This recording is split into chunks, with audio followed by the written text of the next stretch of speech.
Hello दोस्तों, welcome back to my channel. अगर आपने अभी तक मेरे चैनल को सब्सक्राइब नहीं किया है तो जल्दी से मेरे चैनल को सब्सक्राइब कर दें। एपिसोड 26 की शुरुआत में चनी और योंग बो के घर पर डिनर के लिए आ जाते हैं। बो चनी से पूछता है कि तुम्हारे और म्याजिंग के दरमियान क्या चल रहा है, तो चनी कहते हैं कि मुझे नहीं मालूम कि म्याजिंग क्या सोच रही है। उसने मुझे कहा है कि हमारे बीच जो भी प्रॉब्लम है वो मुझे ही गेस करनी होगी। लीचा कहती है कि रिलेशनशिप में एक जैसी एफर्ट्स चाहिए होती हैं। अगर सिर्फ एक ही पर्सन रिलेशनशिप में एफर्ट्स दिए जा रहा है और दूसरा पर्सन सिर्फ रिसीव कर रहा है तो इससे ये बैलेंस खराब हो जाता है। चनी पूछता है कि फिर मुझे क्या करना चाहिए। लीचा कहती है कि मैं तुम्हें सिर्फ एडवाइस दे सकती हूँ, बाकी तुम्हें खुद ही सोचना होगा। लेकिन क्यों ना तुम छोटी चीजों से शुरुआत करो, जैसे कि तुम उसे मैसेज करके बताओ कि तुम उसे कितना मिस कर रहे हो। इस तरह की चीजों से भी तुम स्टार्ट कर सकते हो। अब लीचा की एडवाइस को मानते हुए चनी रात में म्याजिंग को कॉल करता है। ये सब नाइसली बात करना चाह रहा होता तो म्याजिंग से पूछती है कि तुम्हारी आवाज को क्या हुआ है। तो चनी कहता है कि कुछ भी नहीं और इससे पूछता है कि क्या तुमने खाना खा लिया है। तो म्याजिंग कहती है कि हाँ, मैंने अभी क्लाइंट के साथ डिनर किया है। चनी कहता है कि मैं भी बो के घर डिनर करने के लिए आया था, लेकिन मैंने ज्यादा कुछ नहीं खाया। म्याजिंग कहती है कि जब मैं घर पर ना हूँ तो तुम्हें क्या भूख भी नहीं लगती। तो चनी कहता है कि हाँ। म्याजिंग इस बात पर हंसने लगती है। तो चनी कहता है कि इसमें फनी क्या था। म्याजिंग इसको कहती है कि मैं तुम्हें मिस कर रही हूँ। चनी कहता है कि मैं भी। ये बात सुनकर म्याजिंग खुश हो जाती है और इससे कहती है कि सुनते ही मुझे अचानक भूख लग गई है, इसलिए होटल पहुँचते ही मैं कुछ खाऊंगी, जाकर तुम भी कुछ खा लो और मेरे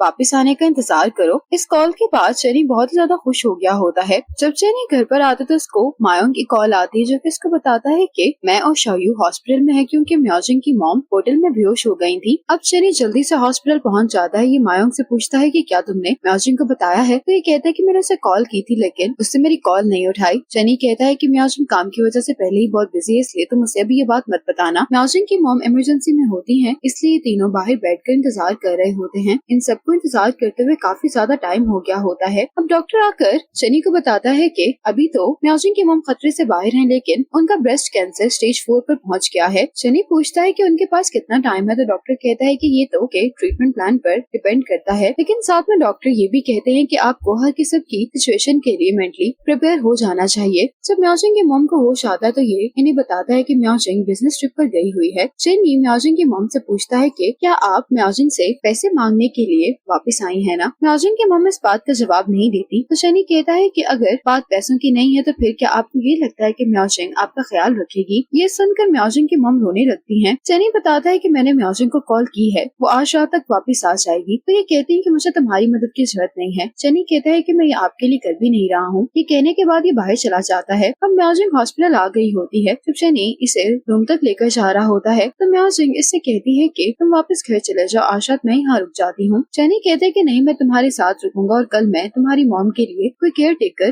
ढूंढ लूंगा ताकि तुम रेस्ट कर सको। म्याजिंग परेशान लग रही होती तो चनी कहता है कि तुम चिंता मत करो, मैं तुम्हारे साथ हूँ। अब म्याजिंग अपनी मॉम के पास आकर बैठ जाती है। इसकी मॉम इसको देख कर कहती है कि तुम परेशान नहीं हो, मैं जल्दी ठीक हो जाऊंगी। तो म्याजिंग कहती है कि मैं कल आपके लिए कोई केयर टेकर ढूंढ लूंगी क्योंकि मेरे पास दिन में आपके पास रुकने के लिए टाइम नहीं है। तो इसकी मॉम कहती है कि इस सब की जरूरत नहीं है। म्याजिंग कहती है कि इस बार आपको मेरी बात माननी पड़ेगी। ने किसी को म्याजिंग की मॉम का बैकग्राउंड चेक करने के लिए कहा होता है। ये शनी को कॉल करके बताता है कि म्याजिंग की मॉम ने दोबारा शादी कर ली थी। ये इन्वेस्टिगेशन बो ने ही की होती है। चनी से पूछता है कि तो वो फिर इस बार वापस क्यों आई हैं? वो कहता है कि इस बारे में मुझे कुछ ज्यादा नहीं पता। उस आदमी का एक बेटा भी है जो कि मिडिल स्कूल में है। दूसरी तरफ जब म्याजिंग को पता चलता है कि इसकी मॉम को लास्ट स्टेज का कैंसर है तो वो बहुत ज्यादा परेशान हो जाती है। डॉक्टर म्याजिंग को बता रहा होता है कि इसकी मॉम का कैंसर पूरी बॉडी में फैल गया है और रिपोर्ट से पता चला होता है कि पहले म्याजिंग की मॉम अपना ट्रीटमेंट करवा रही थी, लेकिन जैसे ही उन्होंने ट्रीटमेंट बंद किया उसी की वजह से कैंसर इतनी तेजी से फैल गया है। दूसरी तरफ वो चनी को ये बताता है कि कुछ टाइम के लिए म्याजिंग की मॉम हॉस्पिटलाइज्ड रही थी, लेकिन कैंसर ट्रीटमेंट काफी एक्सपेंसिव था, इसीलिए बेटे और म्याजिंग की मॉम के ट्रीटमेंट एक्सपेंसेस को अफोर्ड नहीं कर पा रहा था, तो उसने म्याजिंग की मॉम को छोड़ दिया। म्याजिंग जब अपनी मॉम की सर्जरी के लिए फॉर्म साइन करती है तो ये डॉक्टर से पूछती है कि मेरी मॉम के पास कितना टाइम है। डॉक्टर कहते हैं कि शायद 1 महीना। म्याजिंग कहती है कि क्या हम कुछ कर नहीं सकते। डॉक्टर कहते हैं कि ट्रीटमेंट बहुत एक्सपेंसिव है, लेकिन ट्रीटमेंट के बावजूद भी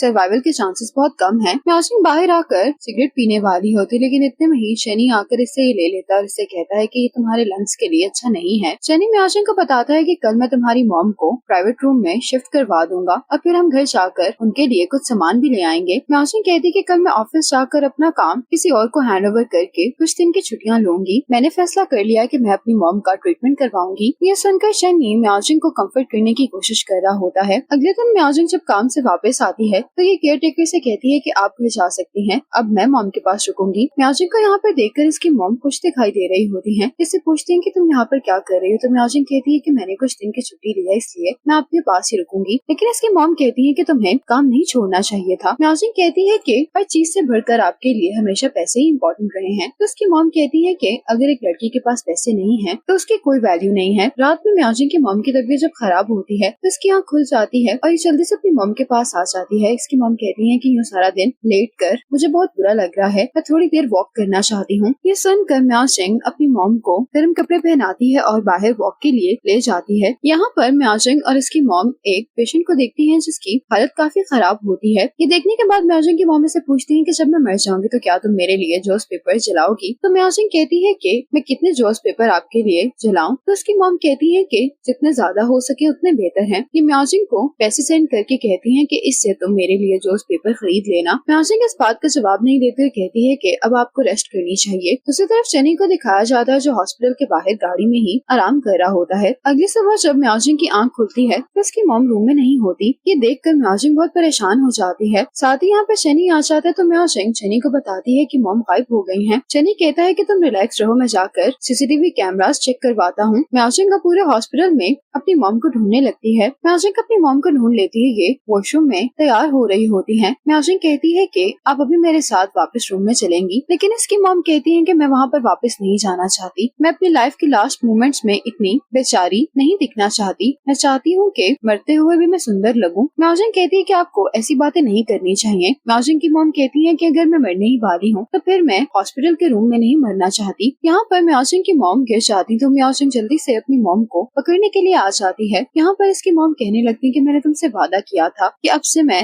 एक अच्छी मॉम बनूंगी। ये बात सुनकर म्याओजिंग भी इमोशनल हो जाती है और अपनी मॉम को हक करती है। अब फ्लैशबैक में दिखाया जाता है कि जब म्याओजिंग की मॉम इसको इसके अंकल आंटी के पास छोड़ कर चली गई थी तब म्याओजिंग की आंटी इससे घर के सारे काम करवाया करती थी और इसका कजन भी इससे बहुत बुरी तरह से ट्रीट करता था। ये म्याओजिंग से पूछ रही होती है कि तुम इतनी देर से खाना बना रही, अभी तक तुमने खाना नहीं तैयार किया, तुम्हें यहाँ पर रखने का कोई फायदा नहीं है। और अब यहाँ पर जब म्याओजिंग की मॉम इसको वापस लेने के लिए आती है तो कहती है कि देखो आज मैं तुम्हें यहाँ से लेकर जाने के लिए आई हूँ, मैं तुम्हें घर लेकर जाऊंगी। ये सुनकर म्याओजिंग बहुत ज्यादा खुश हो जाती है। अब जब ये दोनों बस स्टेशन पर बस का इंतजार कर रही होती हैं तो म्याओजिंग की मॉम कहती है कि अब से मैं हर दिन तुम्हारे साथ रहूंगी, मैं तुम्हें अम्यूजमेंट पार्क लेकर जाऊंगी, वहाँ पर हम बहुत सारी राइड्स लेंगे। म्याओजिंग ये सब सुनकर बहुत खुश होती है। इसकी मॉम कहती है कि तुम जो भी करना चाहती हो अब से हम मिलकर करेंगे। ये कहकर म्याओजिंग की मॉम इसको लॉलीपॉप देती है। म्याओजिंग उसी टाइम को याद कर रही होती है कि ये उस टाइम सबसे ज्यादा खुश थी क्योंकि इसकी मॉम इसके पास थी। यहीं पर म्याओजिंग की मॉम की डेथ हो गई होती है। अब नर्स म्याओजिंग को आकर इन्फॉर्म करती है कि आकर पेपर वर्क पूरा कर लो। तो चैनी म्याओजिंग का हाथ पकड़ता है और इसे कहता है कि मैं सब देख लूंगा, तुम यहीं पर मेरा इंतजार करो। सब कुछ इतना अचानक हुआ होता है कि म्याओजिंग को कुछ भी समझ नहीं आ रही होती। चैनी भी म्याओजिंग को कंफर्ट करने की कोशिश कर रहा होता है और इसको कहता है कि मैं जल्दी वापस आ जाऊंगा। इसी मोमेंट पर एपिसोड 26 खत्म हो जाती है।